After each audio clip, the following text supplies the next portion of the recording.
Hey guys, and welcome back to another episode of Talkin' Town. My name is Adam, and I am joined by my constant co-host Steven. Steven, how you doing? I'm doing well. Hope everyone else is doing well. It is the 20th anniversary weekend of episode 3, so we've got a lot to celebrate, in my opinion. Have you already seen it in theaters? Yeah, I did. I went and saw it in theaters last night. Okay. And as always, we're recording this on Monday, which means tomorrow I get to go and see it. So I'll catch up to you, but I am very excited. You mean recording on Tuesday? Yeah, we are recording on Tuesday. You know what's up. I don't. It was a long weekend, and we played some Star Wars on Sunday, but we also got to sit down and, I mean, you and I were also watching the finals while we were at League. So let's talk about Richmond. I just want to start off and say we have massive brains, and we basically almost predicted how this would turn out. What did we miss? Do you remember? It was the Han yellow topped, and we predicted That's another right. like control villainy deck would punch in alongside probably Kira, but that Mhm. was the one thing that we missed. Yeah, we accurately guessed that there would be two Quinlans, there would be one Cad, there would be one Han, but that's where we messed up. There would ended up being two. We guessed that it was Han Green because I think the community has basically changed their opinion, and Han Green is now the big bad of the two decks. Sabine ECL, which is no spoilers, but spoilers. It took down the whole tournament, and we'll kind of go about talking the list here in a second. But what else do we have? Cad, Quinlan, Anakin, Anakin, Anakin blue. Colossus. And there's a shocker right there because we had a long discussion at the end of the last episode about the difference between Colossus and 30 HP. But you know what? It proved me wrong. So I'm excited. Then, so Anakin, Quinlan, Sabine, Han, Cad, Kira. and Kira. Thank you. Yeah, so that basically we missed the single. We got 7 out of 8, and we both predicted the same winner being Sabine ECL. So that's pretty Yep, exciting. Um, we're a big brain. one big brain between the two of us.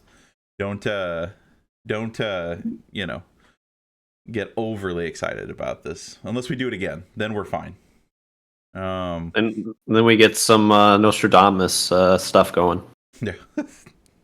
The we oh that what was it? It was Bosk. That's what we thought the last like villain archetype would be. Yeah, yeah, it was. I think we assumed like probably Akira would make it, and then I think we assumed like some kind of control variant, whether that was like a Bosk or a Piet or whatever Yeah. else fit in there.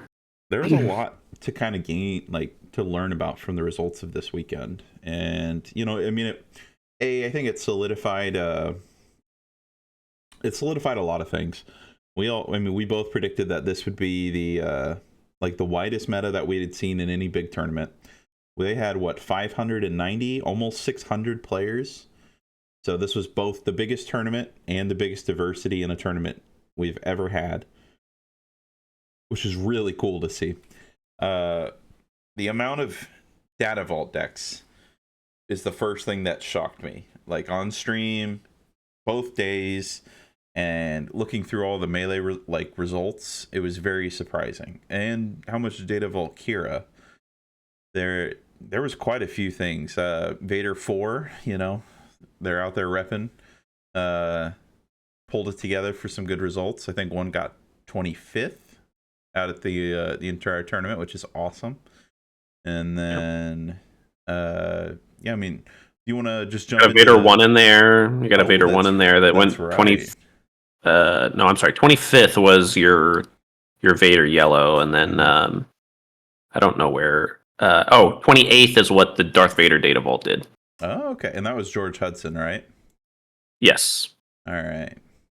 I'm gonna swap over to the Sabine list so we can kind of go through this because at least sit down and talk about it. I think his name was Michael who took down the entire tournament. If you don't mind looking, either way, congratulations. I mean, no matter, like, there's a lot of people who hate Sabine, which, she can be a non-player experience, as some might say, but also at the end of the day, this is a massive accomplishment. You should be very proud. Aggro decks, I have kind of said it before, I think these are some of the hardest decks in the format to play, because once you've run out of steam, you're either clawing to pull like the victory out, or you're just gonna die because you've run out of gas. Yeah, I know. Winner is actually William O'Neill. Michael was O'Neill. the Quinlan player that's right. that went undefeated in Swiss. I was looking at the list. But yeah, I think these aggro decks are actually more skill expressive than a lot of people believe. The one thing that I'll give them is typically I would say the floor of some of these aggro decks is going to be lower, because with aggro decks you're going to have more just basic lines of hit face or whatever it may be. But as you move along, you're going to have to find unique lines that aren't common, right? I mean, most popular line for Sabine ECL, right? ECL Wrecker. Well, sometimes you don't have to save Wrecker for ECL. If you do, you're going to lose. So all about finding the unique lines and knowing exactly how to play into the matchup. And I think that like the Sabine players have figured out some of these spots in this deck. I mean, if you've been playing the deck now for a whole year, you learn what the flex spots are better than just anybody who's decided to pick this deck up. The first thing I noticed about this list, and I was talking with you guys about it, was previously a lot of Sabine players had either one or two strategies. There was the Metal Ceremony strategy to build up bigger units so that after you've attacked, they create bigger value and are just harder to deal with. And then there's the Timely Intervention strategy that was helping give you as many Wrecker Overwhelms or Poe ambushes, after you've used your energy conversion lab. They always resourced a little bit higher and just tried to get the most out of those cards to get that damage. So this variant combined both, which was really neat to see. Yeah, I really like this element because I also last week had been playing around with Sabine a fair bit because I was still undecided on what I wanted to play for some upcoming events, and I know in my list I had landed on running at least one Timely, and then I had a kind of a flex spot, and I'm like, do I want to run a second Timely? And then I thought to myself, well, I actually am going to play a Metal Ceremony. So I, funnily enough, was playing one of each, but I like the space for two. The two Darksaber I thought was interesting. I feel like if you play Darksaber a lot of the time, you're going all in or not at all. So I'll follow up with you on that. To me, the Wing Leader, the Darksaber, and the Chewbacca are all very interesting to me that they're at 2 counts. Like the Sundari, I know he's there for the mirror. He's just a high priority draw because it's he'll kill your battlefield, your Luke, any ground unit that you play turn 1. He's just he'll back your opponent back up into a wall and heal. But it feels like they didn't sacrifice the middle of the game because but also sometimes you just draw 2 Darksabers and it's well, this isn't very helpful for me. But it just seemed weird that there wasn't one of them that was a 3 count. But you know what, he got the result, so I can't judge him. Yeah.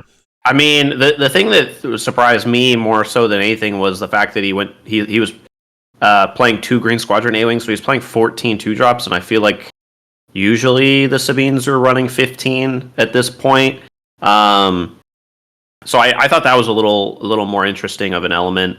I know the Wing Leader at 2 I think is pretty standard for lists these days just because of the prevalence of some, the ability to get waylaid, bamboozled. It's still a weak card, and there's so much possibility for your turn 1 to get removed via Tarkin Town and such. So that seems pretty standard. That felt pretty standard to me, at least. The 2 Chewbacca, with not a third in the side for the control matchups did seem a little interesting for what? me. While I'm looking at it, because you brought up the wing leader specifically, there was these 3 cards all do better with metal ceremony in the deck. Just because all 3 of these cards are basically based around how much Quinlan you're gonna see. Because Bamboozle and, like you said, Waylay are your anti-chewy tech, and then Wing Leader's just pretty bad into Quinlan no matter what. It'll ping it, and then that's just it. Metal Ceremony is your anti-force throw holder if you think that's going to be of a concern. But yeah, I think the Metal Ceremony is also just an effective card for the mirror. Yeah, there's that too. I like so I know you mentioned the 14-2 drops. I think the reason they went with the 2 green squadron is to like maximize starting with a green unit. If they do that, then it makes the Sabine's Masterpiece kill a turn 2 Falcon, or a turn 1 Falcon that stayed out in play. That's the logic I'm seeing with it. So, I mean, I'm just shocked that he's doing 14 instead of 15. And with some of these other cards that he's running 2 ofs, right? Like it's like I know again, it's my personal bias, but I'm not nearly as high on Sabine's Masterpiece as a lot of other people. I feel like it's not I don't think it's a 3 of card. It's a unique, and it's sure it's a 3/3 in space, which is great, but I mean, I just don't see a lot of scenarios where it really is going to be that good, unless it's just crazy in the mirror, and I haven't really played that matchup. That's fair. But that's the one thing where I'm like, of all the cards that he didn't cut numbers on compared to ones that he did, Sabine's Masterpiece is just the one where I'm like, that's shocking to me. Oh, well. In regards to like his sideboard, I like the there was Fighters for Freedom was a card that, like, during set 2, if I'm not mistaken, kind of got swapped in and out of the board, just because Bobo was so good. That, I mean, Saboteur is still very nice, and the ability is very good.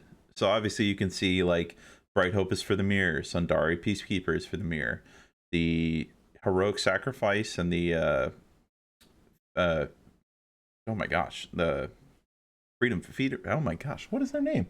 I can't remember. Fighters for Freedom. Thank you. FFF, not Disabling Fang Fighter. Oh my gosh, acronym struggles. And 2 confiscates.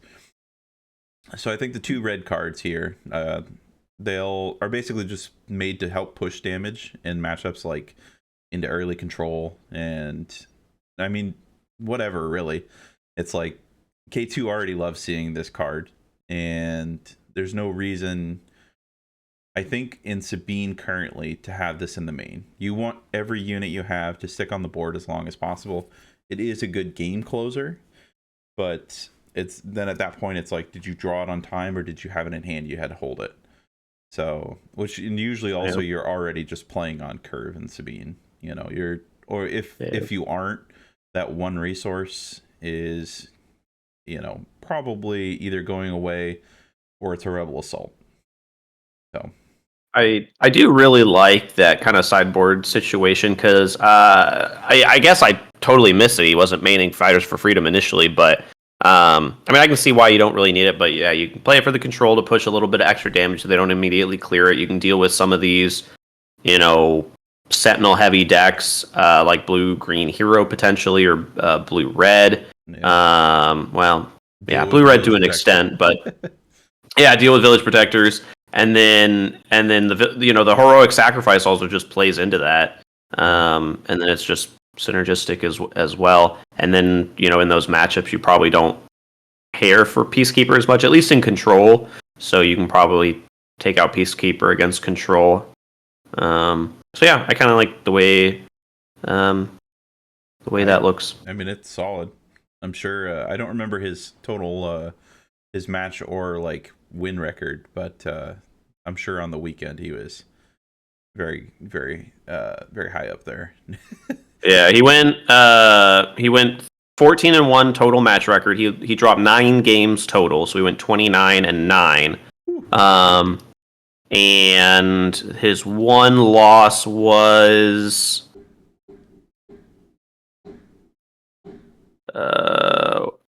to the undefeated Quinlan player in round 10 that he then beat in finals. Huh. Yeah. So that's crazy.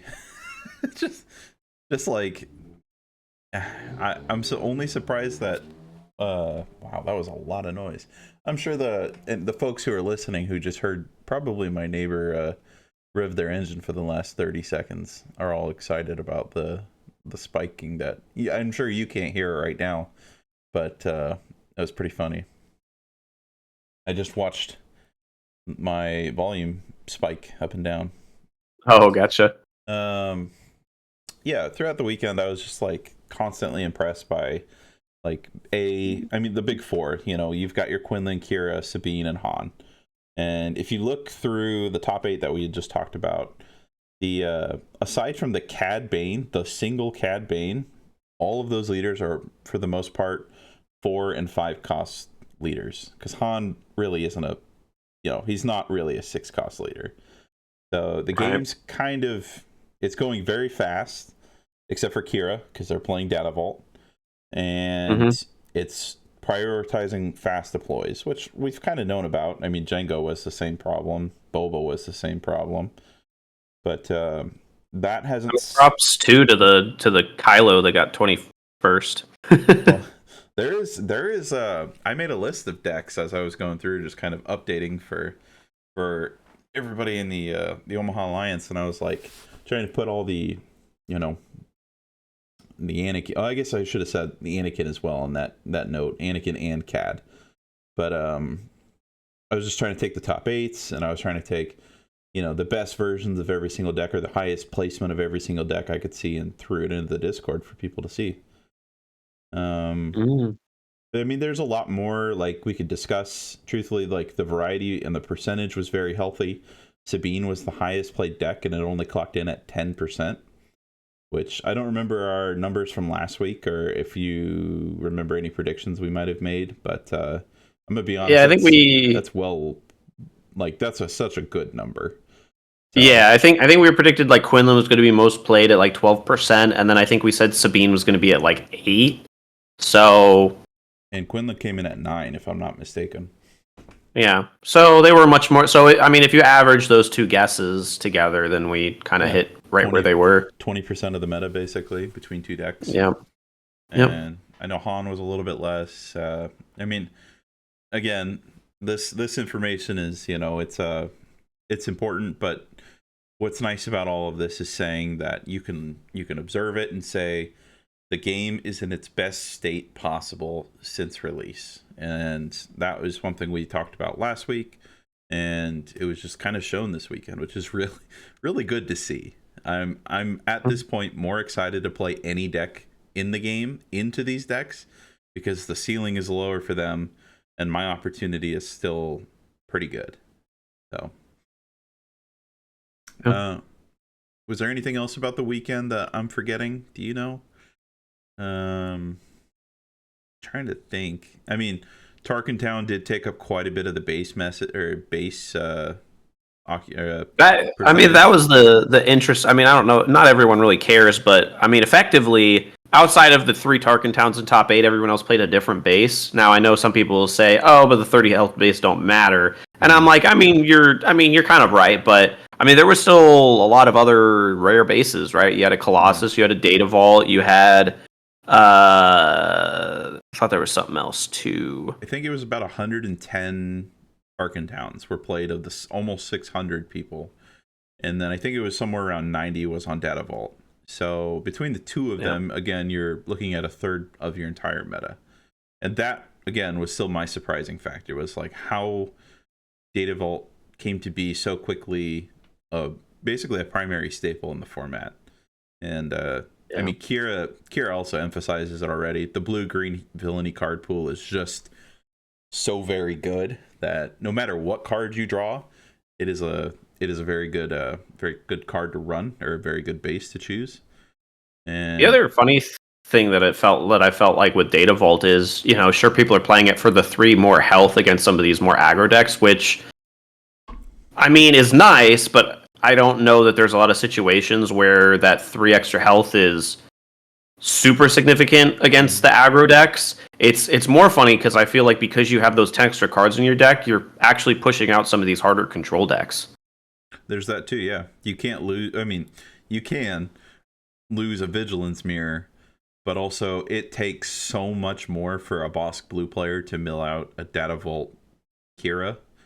You know, it's like if either deck has a restock main, which probably the Bosk Blue might, but the Kira player might also be on 3 Vigilance just because they're already running that 60 cards.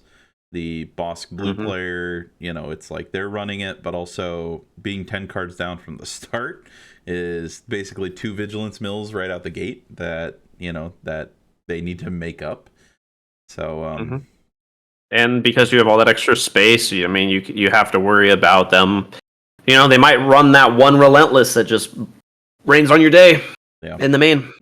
That's what's scary to me about Data Vault decks right now is that I can usually plan and predict what card is going to come out next from them.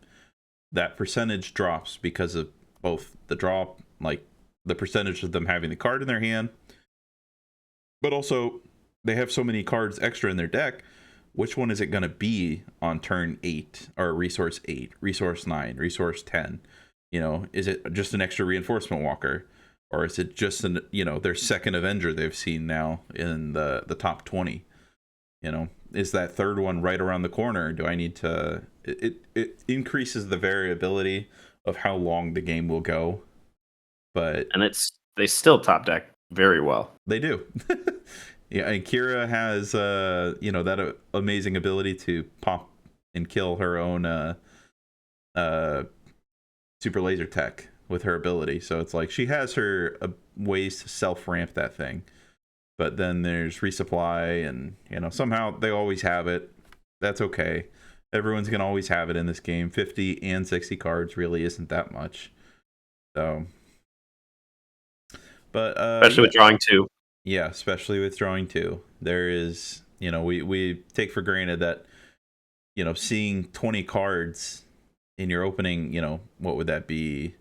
7 turns plus your opening hand is like we're right about where most games end right now. And the games go fast. Even in these metas where both like aggro and control are existing, games are going quickly unless you're obviously looking to stabilize. So let me pull up kind of what we've been talking about, because going into the Star Wars that we played this weekend, we've had our ongoing little series here of what are we playing, and I've been a big proponent of trying to play Poe as much as I can.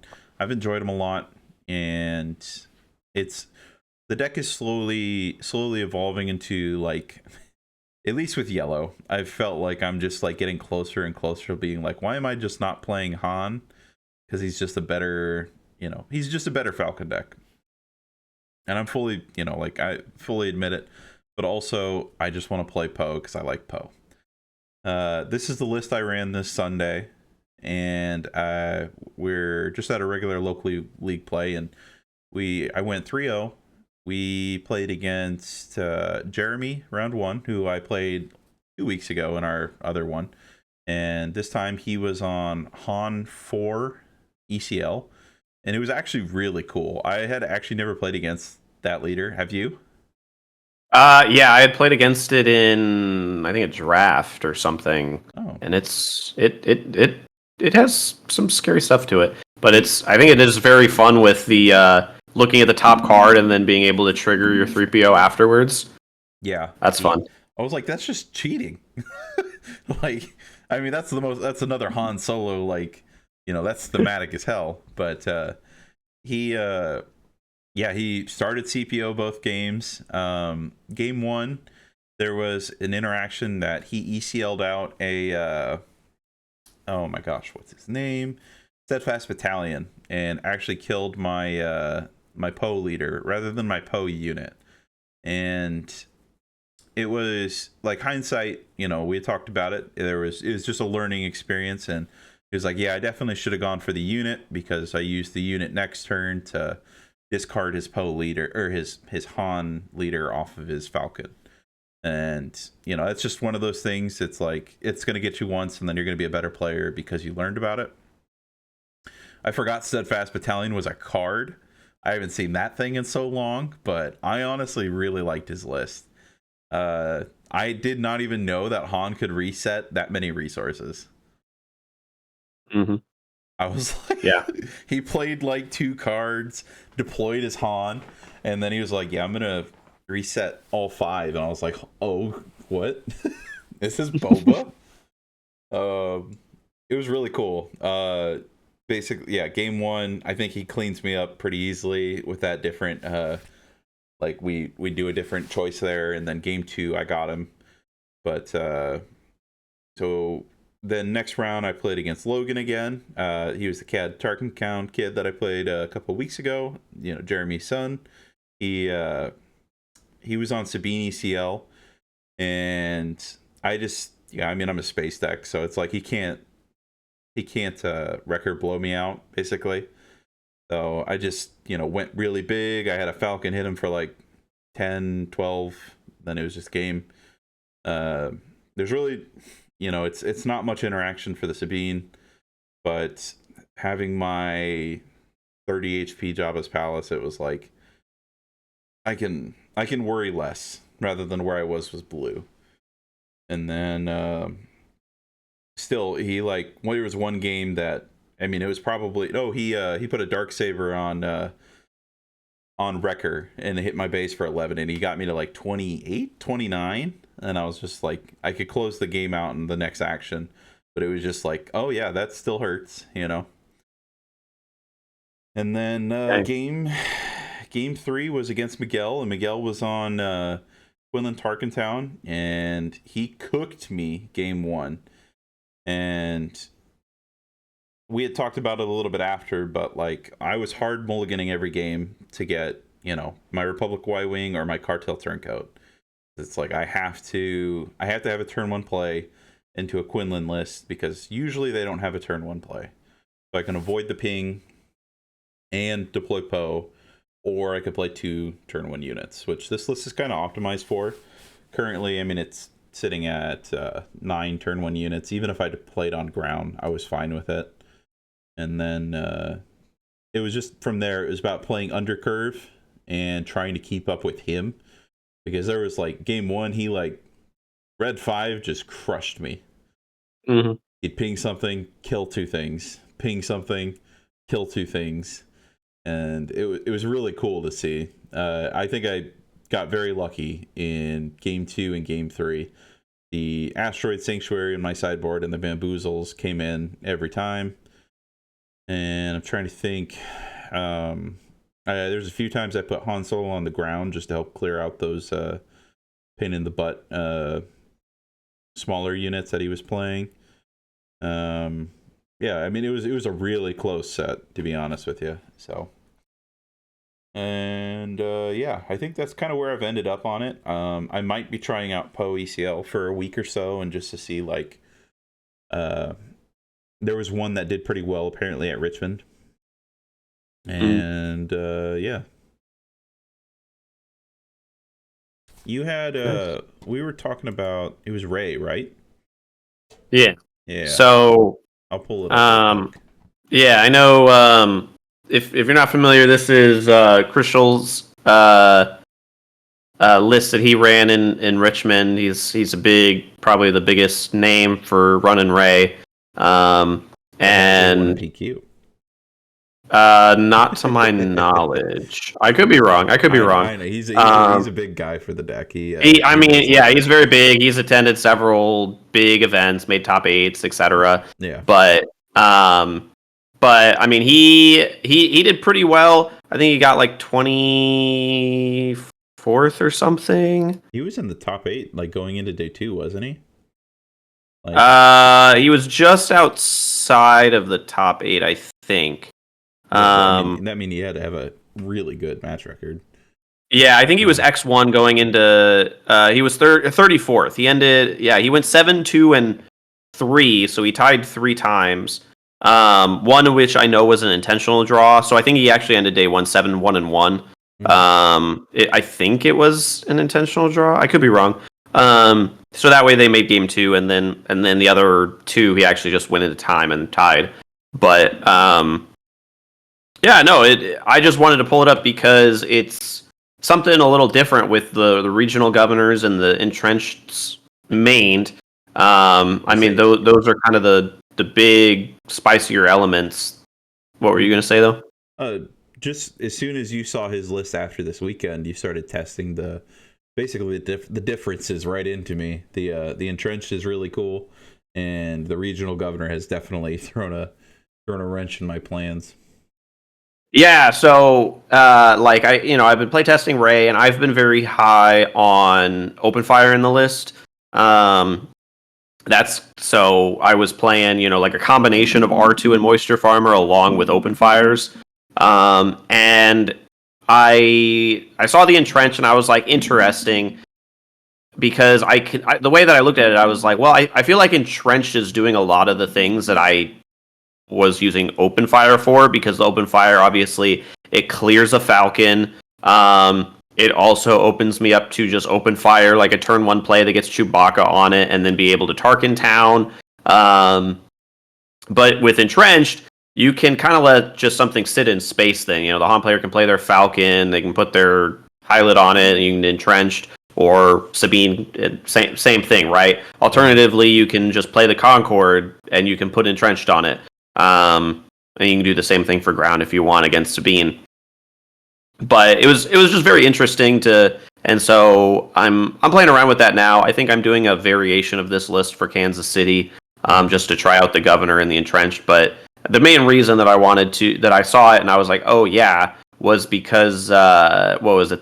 This last week I've been playing against Adam here, and then our friend Ryan, and they both are very high on Set 4 Vader. So Ryan playing Vader Blue, Adam going back and forth between Vader Blue and Vader Yellow. And Vader Yellow I was able to kind of figure out and manage. But Blue is... cooked me.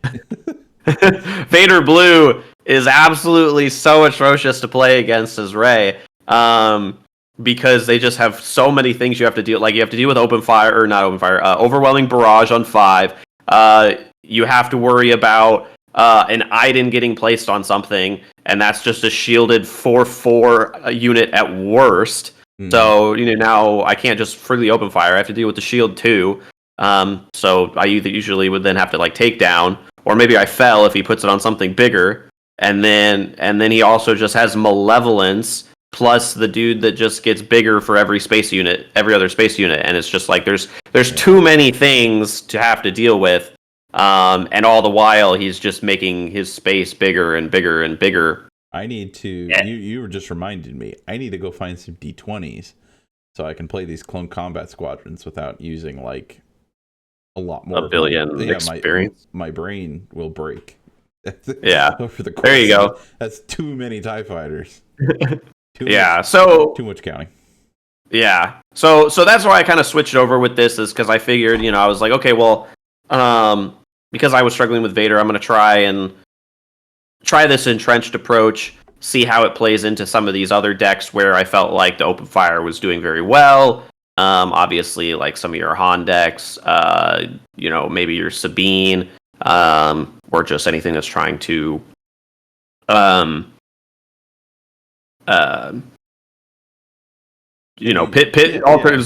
lane dodge, honestly, zone dodge. Entrenched may as well be this unit is now it can't do anything.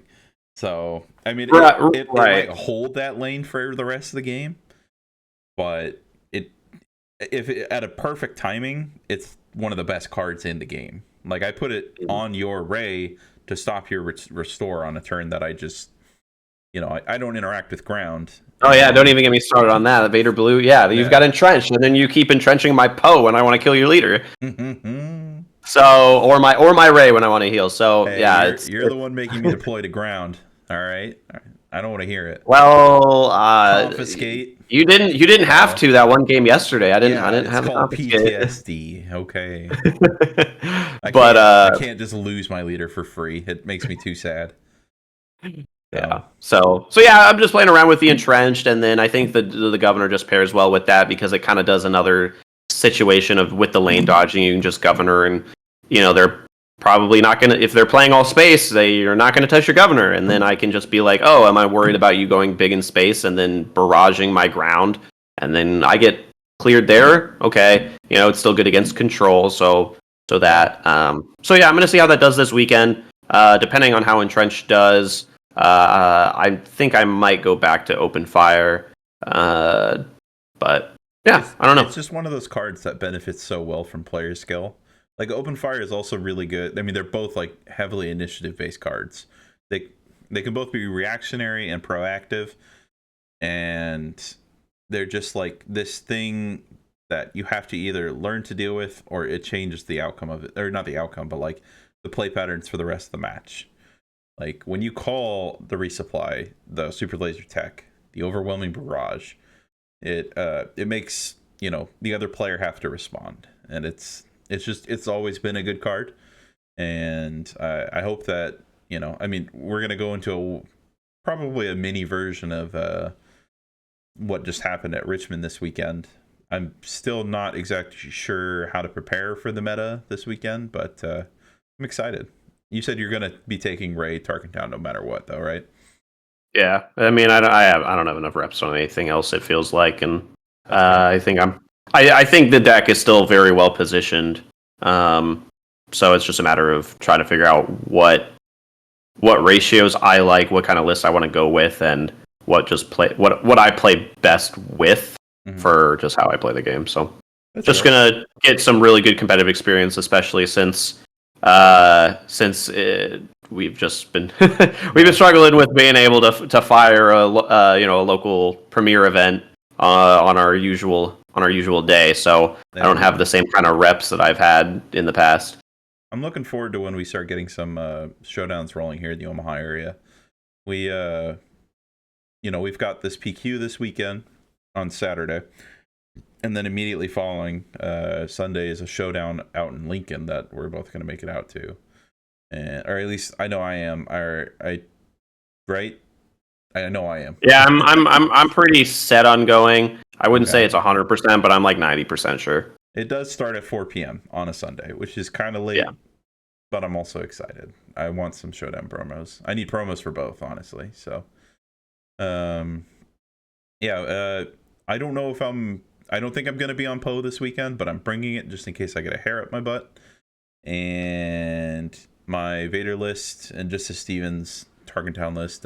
We'll probably talk about them next weekend just because we're both, a lot of the people who probably watch or follow along with us are also players, and no competitive free advantage. Who knows? Unless we start a Patreon, then I don't care. Yeah. So yeah, I wish Adam good luck in Kansas City. He's got to win. Yeah. He's got to be the next winner. Yeah, that's true. That's true. If I do it with Vader, then I'll be the happiest boy on earth. That'll be the best Star Wars week of my life. See episode 3 tomorrow and win something with Darth Vader. There you go. Then that'll knock us out for kind of what we're playing and kind of part of our KCPQ discussion, which is nice because sometimes our topics blend together pretty well. But I think at KC this weekend, I'm expecting these big four we've already been talking about for most of this discussion already, but they're no matter what you decide to play, these are the big things that you should consider. It's how do you deal with Han, how do you deal with Chewie, how do you deal with Sabine deploy, and how do you deal with just like control sprinkled in there, which is basically just Kira right now. And your decks should, if you can't have a favorable matchup into at least like 2 of those, you probably shouldn't be playing that deck. So that's just the way it is. Swiss is always a coin flip on whether or not you hit it. And if you don't, then you just got to hope that you're just being the better player on the day. Yep. Yeah, it's not like we're pushing a very long episode for you guys today, but we're doing we talked about it last week. Next week's episode is going to be a live episode recording. We're going to put a Twitch link basically in our YouTube our YouTube board, and we'll send a notification out to everybody. I know maybe a lot of the locals might hopefully hop in, and we'll probably try and shoot no certified time on this, but maybe 6 or 7 o'clock. We always record on Tuesdays unless my schedule is wild otherwise. And we're going to try and get, if anybody has questions, if anybody wants to talk about, something they see in the game, do they think the meta is not healthy? Do they think this interaction is broken? Do they think that OP is having problems with, getting packs out to people? Whatever you feel like is your concern, or, we'll just have to keep the conversation, healthy and productive. But I want to, get people's takes in and see how they feel, because Steven and I talk a lot. We talk a lot about the game. Oh yeah.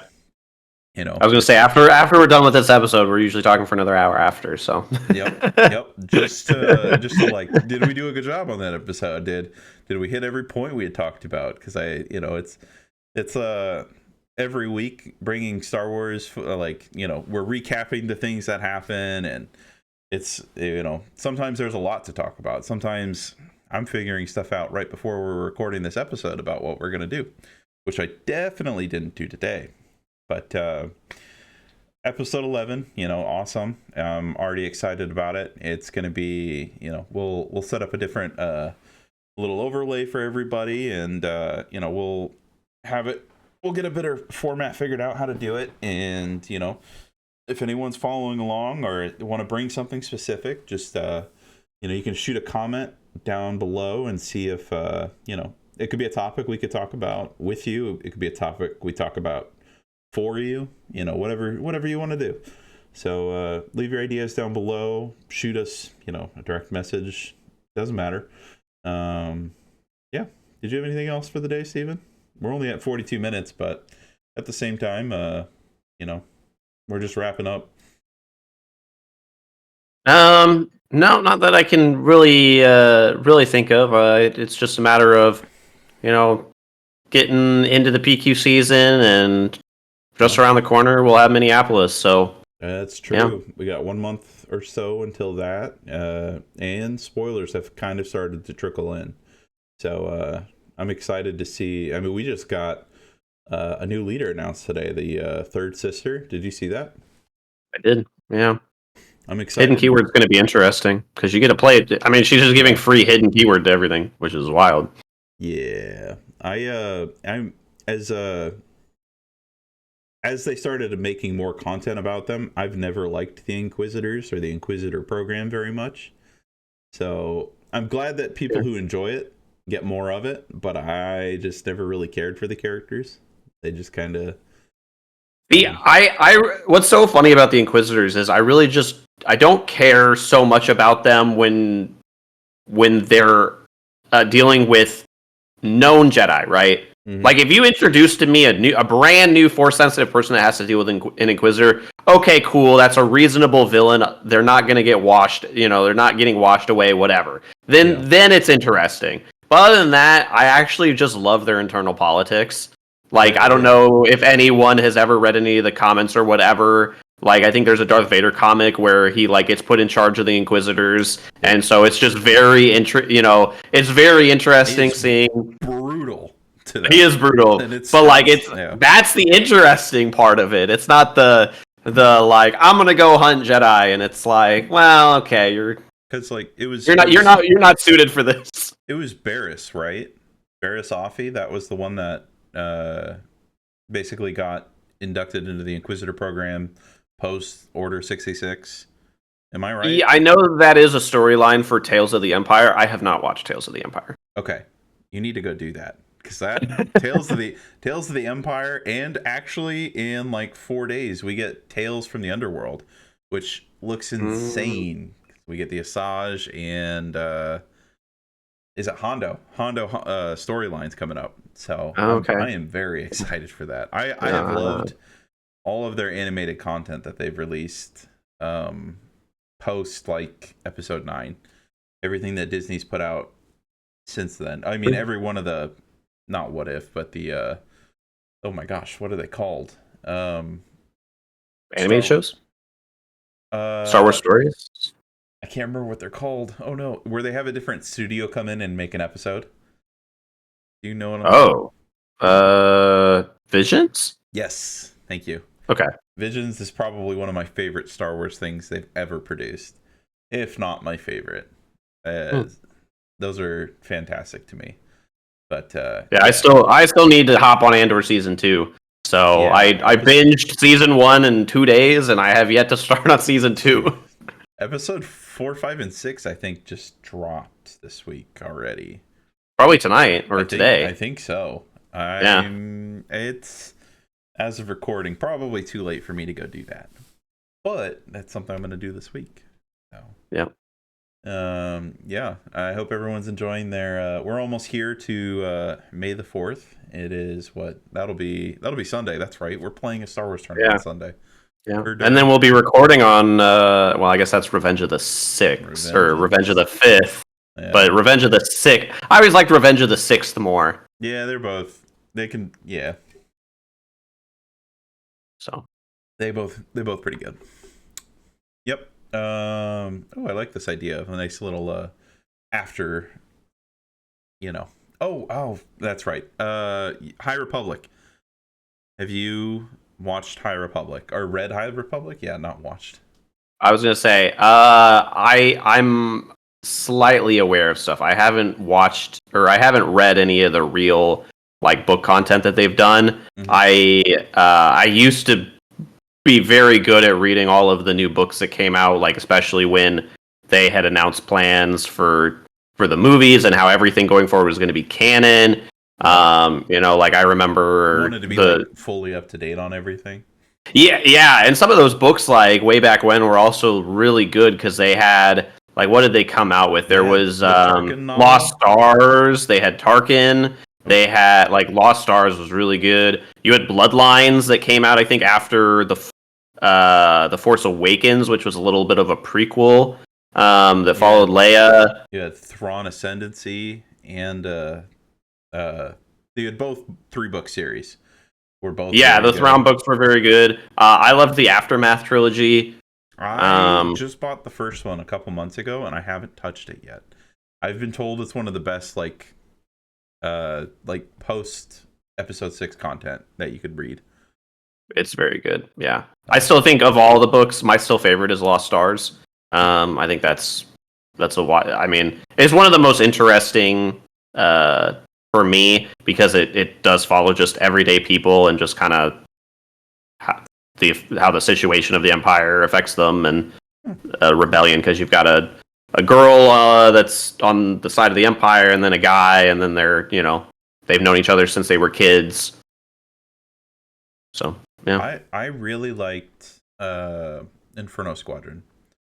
It was just like, I mean, obviously we had Battlefront, and Battlefront 2 had come out, and it was like your most people's introduction to Iden, which I think, obviously she was a a post Disney release character, which is fine with me as long as they do them justice. Iden Versio and Del Mico, oh my gosh, I can't remember his name. Gideon Hask, thank you. They're all just like, they have actual strife between each other and like a moral dilemma they face within the video games.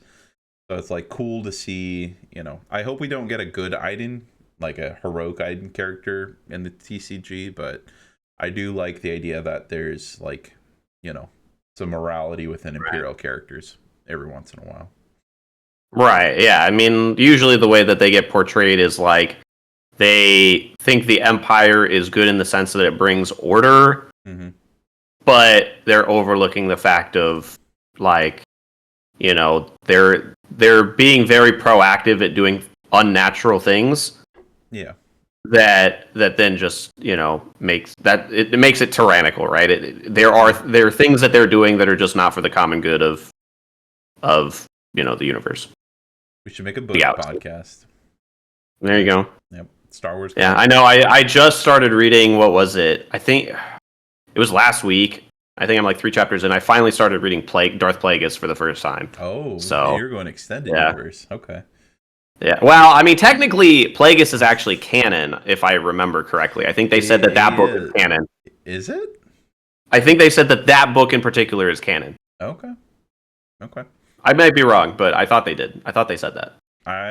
This is where the line of like what is and isn't anymore will get reblurred, where it's like I'm sure Disney has like an archive of like this is what is and this is what isn't. But also, like, if you don't go out and say that or post it somewhere, so people are going to have to do their own internal research. And then it's just like, is this worth it? I just want to hope. So I think there was a lot of excitement around the story group when Disney bought it, but I think it was very clear shortly after that it's like, oh, this is not as interconnected or it's not as attentive as maybe I thought it was going to be. So, well, you and I were also watching Disney Celebration, and it was like not Disney Star Wars Celebration, and it's like there is so much in the works that I'm excited for.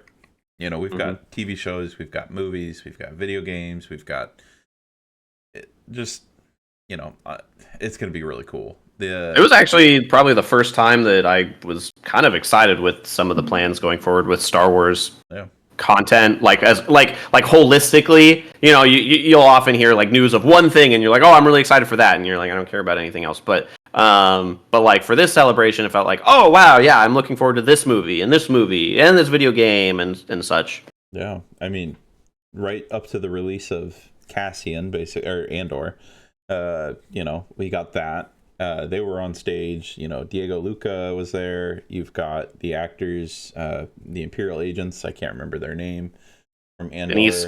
Yep. I know there's Denise Gao, and then I know Ben Mendelsohn's coming back, but I don't think he was there. I'm not good about it.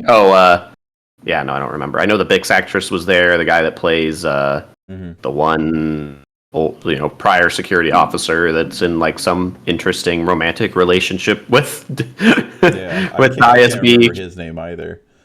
There's those, that cast. We have the Ryan Gosling. He was a movie, right? Starfighter. Yeah, Star Wars Starfighter. Yep. Oh, with Ryan Gosling. Yeah, they have such an opportunity. And then we have the video game, the XCOM style video game that has already Zero Company. Yep, it is so much further in development than we had thought, which is really cool. Yep. They had actual footage, or at least like character model footage, which was pretty cool. Yeah, we got more information on Mandalorian and Grogu. Mm-hmm. I believe that there was a trailer that they came out with at the event as well. I think it got leaked, but then it got taken down because I haven't been able. I found one and then I couldn't find it again. Disney's got that stuff. Locked away. Yeah, and then I think we got concept stuff for Ahsoka season 2 as well. Yeah, that's right. We got to see a picture of I can't remember his name, but the actor from Game of Thrones. Rory something. Yes, he is the new Balin Skull, and we got to see that, and he looked fantastic. So yeah, he looks about as well and close to Ray Stevenson as you could have hoped. Yeah. Oh man, I could do this. Maybe a new maybe a new segment, maybe new. I don't know. We'll figure it out. But all things Star Wars, you can always find it here. Like, comment, subscribe, you guys. Spread the word.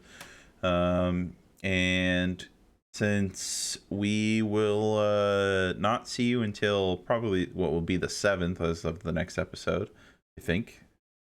Yes. 6th is that Tuesday, since we're doing live. Tuesday, so we'll see you on the 6th. But until then, may the 4th be with you. I'll say it early. Always. Yeah. Have a good one. Peace out, y'all. Hi.